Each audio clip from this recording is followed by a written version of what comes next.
What if the cure for your chronic fatigue, your aching joints, your sleepless nights has been sitting quietly on your kitchen shelf this entire time, ignored, unlabeled, and underestimated? Most people today live in silent survival. They wake up already exhausted, pop a painkiller before breakfast, sip coffee like it's medicine, and go to bed with racing thoughts and a tight chest. And when the pills stop working, they switch brands. But the cycle never ends. You've been told you're aging, you're hormonal, you're just stressed. But deep down, you know that something is missing, and it's not just magnesium or melatonin. Here's the truth. You're not broken. You're just disconnected. Disconnected from the earth's original medicine. Plants that once nourished the body and soul, long before pharmacies ever existed. The Buddha once said, "Health is the greatest gift," but we've traded that gift for convenience, for chemicals, for noise.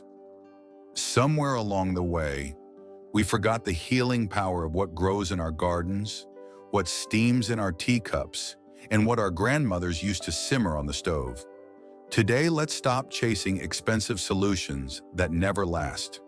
Instead, we'll rediscover 5 powerful herbs already in your home, each one a silent guardian of your health, waiting to be remembered. Before you reach for another pill out of desperation, take a breath, open your cupboard, and let's see what ancient medicine has been waiting there all along. 1. Ginger, warming the body, calming the mind. You reach for painkillers. You take another tablet for your stomach, a capsule for your joints, and something stronger when your migraines return. But what if your body isn't asking for chemicals? It's asking for warmth.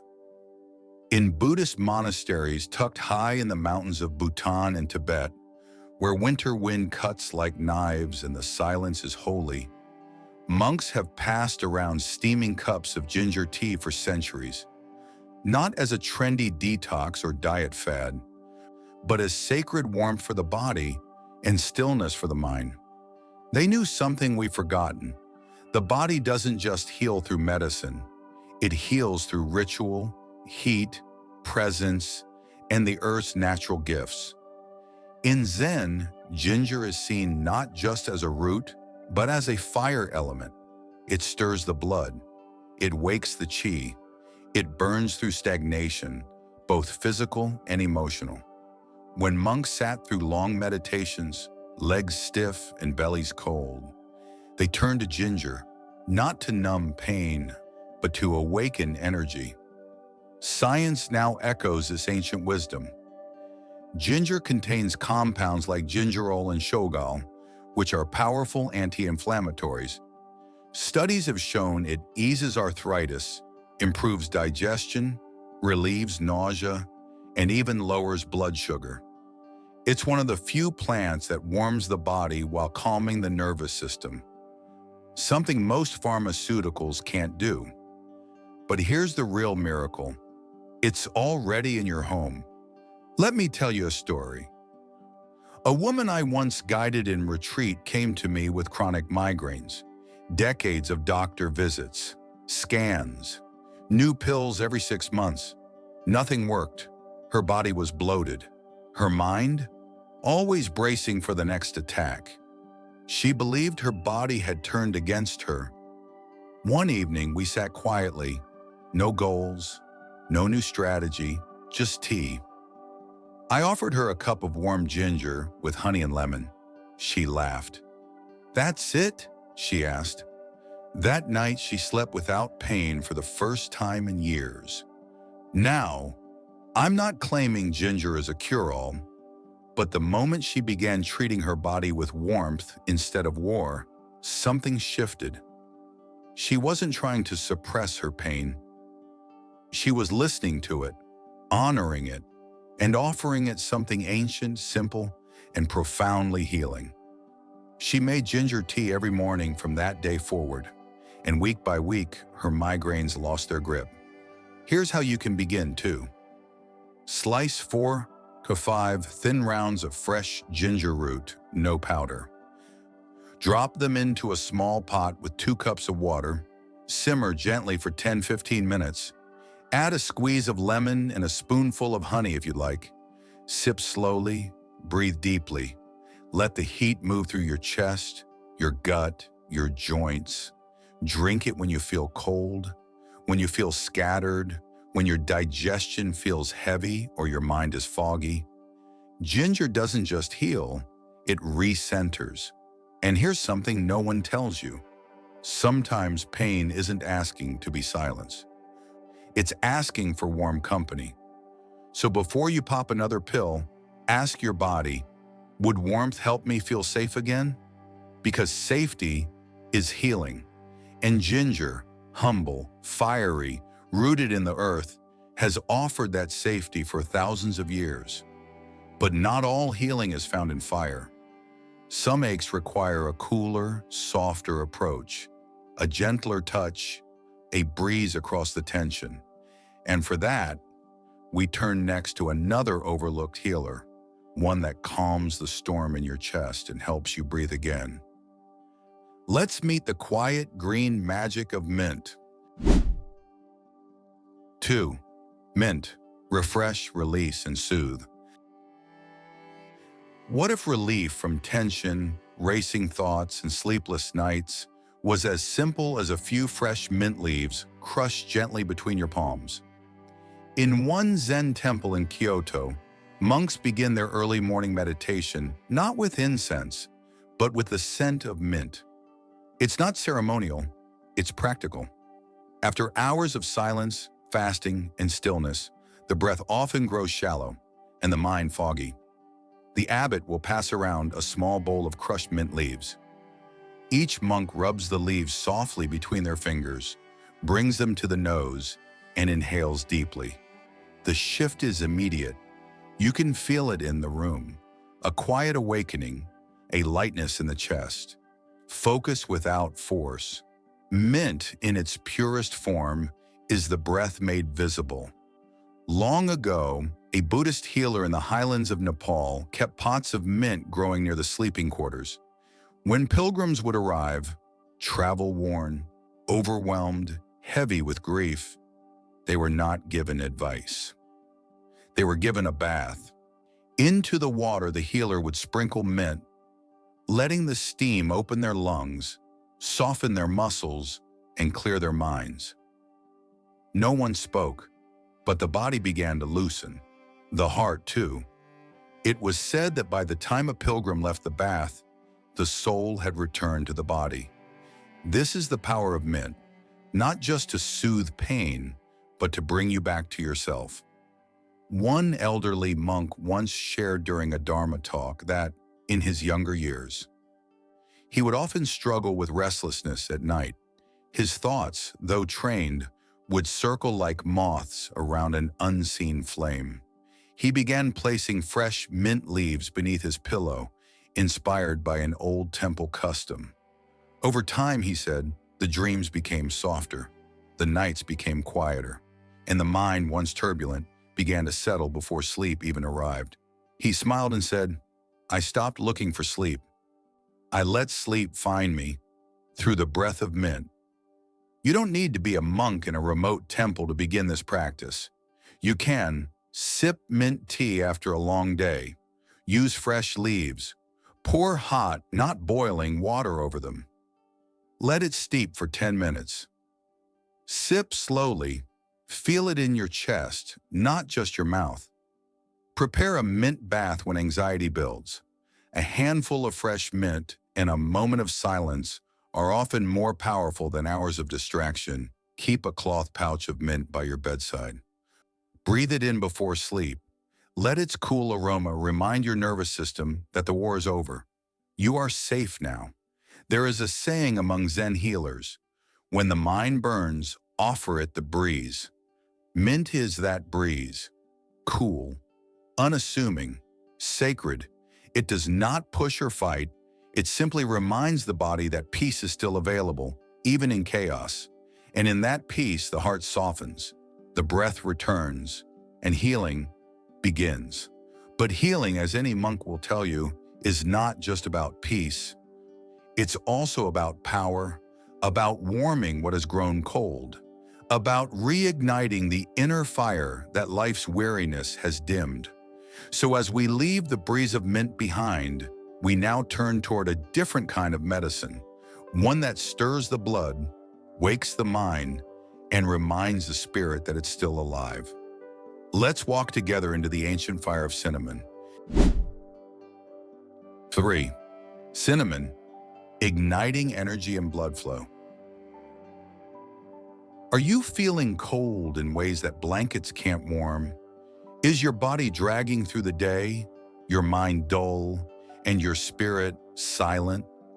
Sometimes it's not just the winter outside, but a winter inside you, a quiet loss of fire, a stillness that has stopped being peaceful and started feeling like surrender. In moments like these, healing doesn't ask for rest, it asks for rekindling. And one of the most ancient sparks used by monks and mystics alike is cinnamon. In many Buddhist temples, especially during long fasts or cold mornings, cinnamon was crushed into warm water and sipped slowly before meditation.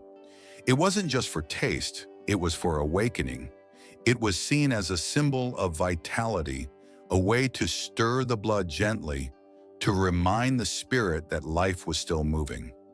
There is a temple in northern China where the monks would prepare a tea called fire water, not alcohol, but hot water infused with cinnamon, clove, and a drop of honey. This was served not during feasts but during grief or after long weeks of solitude. Why? Because sorrow cools the blood. Prolonged silence, while sacred, can dim the flame of joy. And cinnamon, sweet, warm, gently spiced, was the medicine of returning to life, returning to warmth, returning to the pulse. One elder monk once said, "When my thoughts are heavy and my limbs forget joy, I sip the bark of fire and my heart remembers." That bark of fire, cinnamon, not only reawakens the body's circulation, but it brings focus to the drifting mind. Where mint clears the fog, cinnamon lights the candle. It supports clarity without sharpness, energy without frenzy.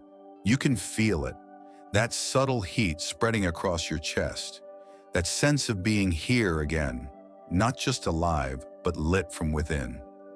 Here's how you can begin to welcome cinnamon back into your healing. Cinnamon tea.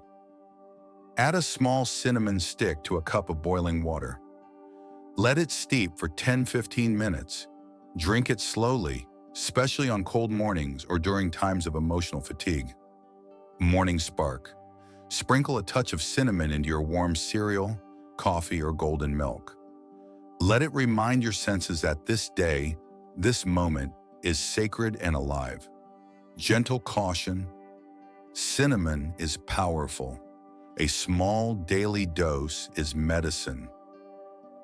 But more is not better. Like all true healing, moderation is key. A pinch is enough to open the gates of warmth. In Zen, fire is not just destruction, it is transformation. Cinnamon teaches us that some pain is not meant to be numbed, but burned clean. Let it rise. Let it warm. Let it move. But after fire comes release.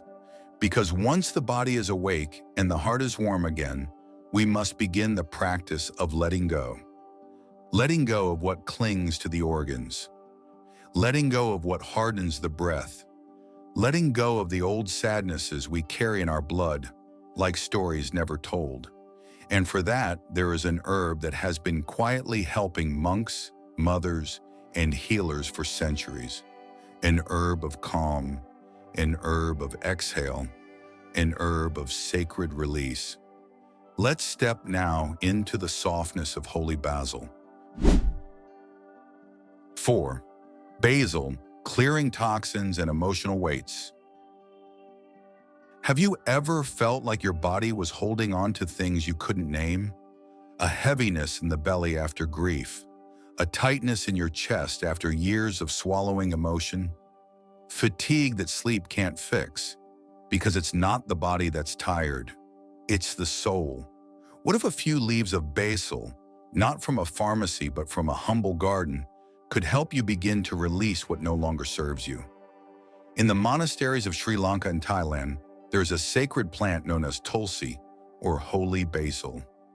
Monks don't simply use it in tea, they grow it at the entrance of the temple. It is believed that this plant absorbs heaviness, purifies space, and calms both the air and the spirit. When someone arrives in mourning or carrying emotional burdens too dense for words, an elder monk will often sit with them beside the basil. No sermon, no instruction, just presence and breath. And when the silence ripens, he'll offer a warm bowl of basil-infused water. Simple, bitter, healing.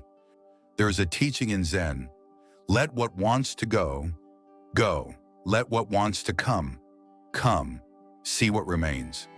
Basil helps with that seeing. It doesn't force, it unclogs. It clears what's been stuck, not just in your liver or gut, but in the quiet corners of your heart. An old temple record tells of a monk who lost his younger brother to illness. He didn't speak for weeks. When he finally returned to morning chanting, he brought with him a pot of basil from his brother's childhood garden. He placed it outside the zendo, and every morning he'd water it with tears he thought had long dried up. When asked why, he whispered, "This plant is holding the part of my sorrow I can't yet carry." That is the wisdom of basil. It's not just a plant, it's a witness, a companion that draws toxins, physical and emotional, to the surface, so they can finally leave. And if you're carrying emotional weight that you can't name, this is where you begin. Simple basil practices for release. Basil water ritual. Take a handful of fresh basil leaves. Place them in warm water. Let it sit in silence for 15 minutes. Sip slowly in the morning or just before sleep. Not to fix yourself, but to greet the part of you that is ready to let go. Healing soup. Add fresh basil to vegetable broth, especially when you feel bloated, emotionally heavy, or numb. Let the aroma rise as you stir. Let it speak to you. Basil breathing. Gently crush fresh basil in your palms. Bring it to your nose. Close your eyes. With each breath in, imagine the heaviness lifting from your heart. With each breath out, imagine it dissolving into the earth. Let this be your reminder. Not all weight is physical. Sometimes your liver is heavy with unspoken memories. Sometimes your digestion is blocked by the tension of regret. Sometimes your fatigue comes from years of not forgiving yourself. And in those moments, basil becomes more than a herb. It becomes a soft teacher, a green whisper that says, "You don't need to hold this anymore." In Buddhist healing, we don't rush release. We create conditions for it to unfold naturally. And basil, with its sacred roots and bitter truth, helps us do just that. But healing isn't only about what we let go of. It's also about the space we create afterward. And the next herb doesn't just help the body, it transforms your environment. It clears the air. It quiets the noise. It invites peace to stay. Let's take one step further into the gentle, calming magic of lavender. 5. Lavender. Restoring rest and creating sacred space. What if the deepest sleep of your life, peaceful, uninterrupted, and healing, was just a few lavender petals away? So many people today lie awake at night, not because of noise, but because of noise within. The unfinished conversations in their heads, the grief turns in the stomach, the tension that keeps the jaw clenched, even in dreams. And yet we keep trying to silence this noise with sleeping pills and distractions. But in the quiet hermit huts nestled high in the Japanese mountains, Zen monks found a different remedy, lavender. They didn't use it as a luxury, they used it as protection, a sacred herb believed to purify not just the body, but the space where the spirit rests. Before long meditations or sleep, monks would gently rub lavender petals between their palms, scenting their robes and bedding, not to smell nice, but to invite stillness. In one ancient Zen scroll, a hermit wrote, "The mountain winds shake my walls, but the scent of lavender holds my breath steady. Even fear bows its head." Lavender was never loud in its healing. It didn't attack illness. It softened resistance. It worked like silence does, quietly dissolving what was never needed. In Buddhist practice, sleep is not just rest, it's surrender. And surrender is only possible when the nervous system feels safe. Lavender, in every crushed flower and rising aroma, whispers to the body, "You are safe now. You may release." There's a story told in a Korean monastery about a monk who lost his way, not physically, but emotionally.